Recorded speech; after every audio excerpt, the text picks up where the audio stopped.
college athletes that would like to work. You know, if you're at a Division I school, because I can't speak for a Division II school, Division III school, because I'm not sure, but at least at a Division I school, you're putting in like 50 hours of practice / games, whatever it is a week. Travel. That's that. Right? And then if you get up in the morning and you have lift, and then you have class until 2, and then you have practice, and then you got video or something, you don't have time for a job because then you got to study, and then before you know it, there's not enough hours in the day. You don't even have time for a job if you wanted to. Right.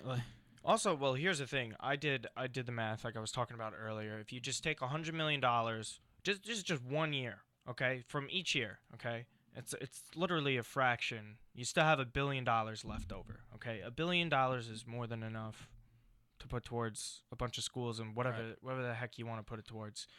You take $100 million, right, and there's around 12 players per team playing in the tournament, 64 teams. You divide that up, it's thousands of dollars that could go to kids just for the tournament. Okay? $1,000 isn't even like a crazy amount of money. Well, it is a lot for kids, right? But at the same these time, athletes aren't asking to get paid. A fraction. Right? But they're not asking to get paid like professional athletes. They're asking for some sort of compensation for. Because obviously, you sign a contract before you come to college when you're an athlete. You have to pay to be an athlete. And you have to pay to be an athlete. And you know what you're getting yourself into. You do know. You do sign your stuff. You are an adult now. But, no one wants to get paid. Well, of course, you want to eventually get paid like a professional athlete. But when you're in school, you're not looking for that. You're looking for some sort of compensation to make up for the lack of time that you can't have a job for or for all the effort you put in. That's all it is. Or for all the lack of time you can't have to actually go to college to actually Exactly. learn. It's not a big thing. And that's why I don't understand why it hasn't been done sooner. The NCAA acts like they got to pay kids $50,000 a year. That's not what it is. Sorry to go off there, but I feel like it's exploitation. Okay, because not only do people, not as much anymore, not only do people profit off of the jerseys that they buy of these college players, but you know how never have names though. That's never have one thing. Well, that's how the whole games. It's numbers. And also another thing, these coaches are getting paid like crazy. Nick Saban at Alabama. I think they deserve it. There's nothing wrong with that. But the players problem need to is it's the right. Because you can't have the coaches. That's the real issue. Yeah, you can't have the coaches make this much money. I have no problem. Nick Saban, go ahead, make millions of dollars. Greatest college football coach of all time. He deserves to make $6 million. You know how much money he brings in for Alabama? Yeah, I know. He should be in the NFL, so he would be making that anyway. So I don't. That's go fine tell with me. Dolphins fans that. Yeah, but Nick Saban, he should make the money, but I feel like it's kind of. It seems like almost like a slap in the face to the players if he's making these millions of dollars and the players get nothing. The worst is the transferring. Oh. A coach doesn't have to sit out a year. A coach can just go transfer out of a school, go to a different school, start coaching immediately. Right. Sometimes these kids, they have to sit out a year. They lose a year of eligibility. But to get to my point here, it also another point I want to bring up, and we've talked about this multiple times on the show. It's that players can't even profit off of their own name. Forget just a complicated system, because that's what it's going to take just to pay players. They can't even make any money off of their name. What's wrong with I don't know, a Melo Trimble or Tyler Ulis or Marcus Page signings to auctioning off like a jersey from the Final Four of the NCAA tournament, or that's their own thing. But exactly. So they're pretty much dictating and saying you are not allowed to make anything off your name. We own your name. Yeah. And Michael Wilbon wrote an article a couple years ago. You could go look it up, and it's about how A.J. Green got suspended. I don't know if you remember that story. Because he was selling memorabilia of stuff under his name. He was signing jerseys, selling them, all that. I have no problem with that. I don't care. Make your money the way you have to. But the problem was the NCAA came in and they suspended him. But Wilbon did more research, and he went on Georgia's athletic site. Because I'm pretty sure he went to Georgia. Yeah, J.J. Green. So he went on a site, and they're selling $100-something jersey of number 5, Georgia, no name.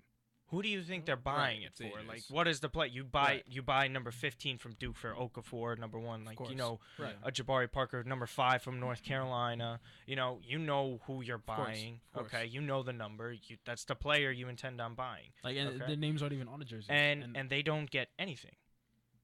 So I can kind of get where they're coming from if no one is making any money off of the players' names directly, but technically they are. Even if they don't have the name on it, it's still their number. It's during the time they are an athlete at that certain school. And you know what? That's why so many college athletes get in trouble, because they're not able to make money off their own name. So what they do is they go to other tactics to make money. Right. And then when they get caught, then they're gonna get suspended. So exactly, like you're gonna suspend them for trying to not be broke. You can go to court and you can win a lot of money. I'm saying you get the best lawyers you can. You get someone to back you up, and you can go fight that in court. I think it's a very winnable case in court. But at the end of the day, you do know what you're signing up for when you sign on to the NCAA because you have to agree to certain things. Yeah. But the whole separate issue is just where's the money going? Who is it going to? How much are they getting? And who is it fair that they're getting that amount in that time? I think it's going to be an issue for a few more years. Yeah. I think this is... There's a lot of money that needs to be dispersed, and there's a lot of places it needs to go, and there's a lot of Division I schools in the country. This is just the extension. Right. Just to get the fair amount of money to each athlete. People have brought up stuff, they could sell, their jerseys could be sold in the bookstore, and they can get a profit of that. Okay, but is the second string offensive... left tackle on Mississippi State going to have his jersey sold in the bookstore? No. Or no one's going to buy it. Right. So then he gets gypped. So there has to be, and then, can you base it on performance? There's a lot of different factors that would have to go into them getting paid, and it is something that needs to be done. A few years back, I kind of thought the opposite, but now seeing college athletes, and they do struggle. They do run out of meal card money and not have money to do laundry, and it happens, and they should be getting paid. But I think the NCAA's biggest argument is, well, if we pay them, they're no longer amateurs. But I don't know if that's necessarily a problem. Does it have to be amateur? What does it matter what the title is? Exactly. What matters they is got to get their values in place. Exactly. They don't even care. What would you do? Like, come on, you're making $1.1 billion a year just off of one sport, not even just one sport, a certain sport, tournament. Okay, just off of a tournament. These aren't even nationally televised games on CBS.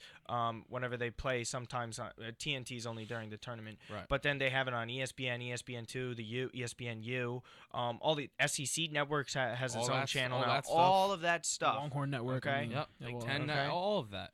And also, if they consider them amateurs, if they're really amateurs, you wouldn't have tournament games being broadcast to the world on CBS. Right. But they're amateurs. Right.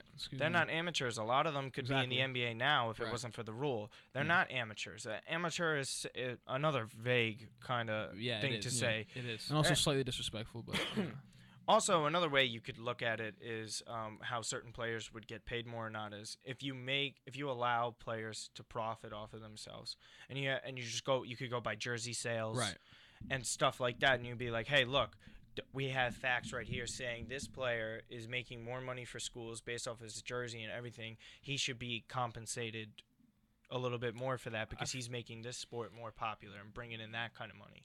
I think it's a whole other issue because you have and it's looking like business. It's he's making this much for the school. It is a business. Well, it is a business. The second money's involved, it's a business. College is a business of course. itself. College is that's another story for another time. But in this case, to pay athletes, it's making it look more so as if he does this, now we give him that, and it's not it's almost a trade-off. Not this is what you've earned. I just like I said, it's a process that is going to take years to figure out. There's so much money involved. And the thing that's unfair about that is you have the players that are really well known and really good. They struggle just as much as the players that aren't as known. So just because this player plays well, third string guy has to travel as much. Well, second string has to travel as much, go to practice as much. Same exact. Maybe it just so happens that he's not as talented, and so you're just gonna have him struggle. I mean, and he has to sit on the bench during the game while, whoever it is quote unquote making the money. Also, it is under 5% of athletes get drafted from college basketball into the NBA. Right. And also, even if they're good in college, that doesn't guarantee they're going to be successful when they get to the pros. No, of course not. Look at Sheldon Williams. I understand it's player's choice. Nobody says, you have to go to college and play a sport, and hey, guess what? You're not going to get paid. And then you can't look at the player and say, he's complaining he's not getting paid. It's his choice. But it could be his only option. But her only option. I mean, in the NFL, where else can you really go? The incredible thing about this, and it's just, excuse me, life in general. when you have not many people are given an opportunity where they can cash in. That's why you see so many athletes agreeing to endorsement deals, big-time contracts, holding out. Like, they call them sellouts, but really they're just doing what's in their best interest. These guys, some of these college kids, even after college, when their careers are over, there's no next level for some of these guys. If you have the opportunity to make money and you think you're getting exploited and you're putting in all this work, and also, I think another thing that is always an argument brought up by the NCAA is they're getting a free education. I'm sorry, the amount of money they bring in outweighs how much they're paying in tuition in the first place. What education? These guys don't get an education. No. Look at UNC. You come to a big school is a better example because you're traveling more. So you go to a big school, you go to a UNC, you go to a Kentucky. Okay, once the season starts, late October, early mid-November, whatever it is, or the actual regular season starts, you're traveling all the time. Players are only here a couple days a week, and as far as freshmen are concerned, you're taking filler core classes, your philosophies, you're taking BS classes. That you're on the road all the time. You got to try to do your homework on the road, buddy up with teammates. You're not in class for actual sessions. You got to go look online. You're not getting the full academic experience that a normal college kid would. And yes, you're playing sports, so it does come at a cost. Same thing in high school too. Right. AAU. Right. Traveling all the time. Right. Exactly. So to say you're getting a free education and that's your reason for not paying athletes doesn't really do any justice. Because you're not really getting an education. It defeats the whole purpose of what everyone's going to college for. Right. And also, I agree. If you actually look at some of the work that these guys do when they have like assignments, these guys would have like 2 paragraphs of nonsense. Yeah, it's not get A's. Yep. Yep. It's saying what's the point of going anymore? We're just here. You get Ben Simmons just outright said it. You know, like there's no point. But don't get it twisted though. It's still the NBA's rule for draft eligibility. Right. Yeah. That's what a lot of people don't remember. That you have to be 1 year removed of high school or at least of the age of 19 in order to go into the draft. Or either way, you're gonna have to be turning 19 some point during that season. Okay, so anyways, pretty much just summing it up, I think we're all in agreement that there really should be some sort of fraction taken away just from this, and it could really and $100 million just to pay all these players is really nothing at all out of the whole fraction. And you do it each year, you know, they're still making money from other sports and all of that. This is such a small part of the athletic money brought in. Yeah. One tournament on one sex of one sport. $1 billion. That is for 3 weeks. For 3 weeks of basketball. Insane amount of money. Okay? So not to say that it's bad that it made that much money. It just needs to be put in the right hands. Think about it. They're going to be all it is. 1.1 billion, 12 years. That's a 12-year deal. This is just for now. How much, you know, it's a lot of money, and I think there is definitely a solution here, but it just really depends on who's willing to But if some of that money goes to the players, they have to take some sort of responsibility too. They do. Because they could pay him in increments. Some of these players can use the money to of course. It has to be. It has set to up an account for them. Yeah, a savings account. They're not allowed to touch it till they're 50-something. Do them a favor. Exactly. You know how much money you can make? Say you put $100-something thousand. Just say you make the tournament one time. You know, kind of on Iona kind of deal with AJ English, like those guys. Okay, they only make it once. You give them that money. You put it in a savings account. Interest over 30 years. It could be almost I don't know the exact number, but it could be around $500,000, and that's money they get to save. They use it in retirement. So they don't have to spend it dumb. You know, when you're young and dumb and you spend money. They don't have to sell memorabilia or anything like that. They don't have to do anything like that. So I mean, that's to the point. I think we're all in agreement. There's definitely something that can be done about this, and we're gonna watch it unfold because this is definitely one of the more interesting things in the world.